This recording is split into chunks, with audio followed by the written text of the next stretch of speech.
অনাবিল আনন্দে ভাসছে ফেনীর সদর উপজেলার মধ্যম ছনুয়া গ্রামের মাইনউদ্দিন ও রিনা আখতারের পরিবার।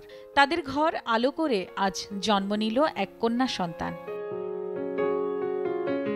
আলহামদুলিল্লাহ, আমার কাছে অনেক ভালো লাগতেছে। আমার প্রথম সন্তান কন্যা সন্তান হয়েছে। শুক্রবার জুমার দিনে জন্মগ্রহণ করেছে। সবাই যেন ওর জন্য বেশি বেশি দোয়া করে এবং কি নেক হায়াত দান করে আল্লাহ। নবজাতক ও তার পরিবারকে শুভকামনা।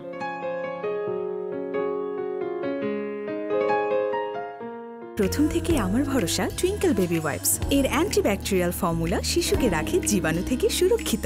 5.5 pH ব্যালেন্স শিট ত্বক রাখে কোমল ও মসৃণ, আর অ্যালকোহল মুক্ত হওয়ায় ত্বকে র্যাশ হয় না। টুইঙ্কেল বেবি ওয়াইপস, শুরুটা হোক যত্নে।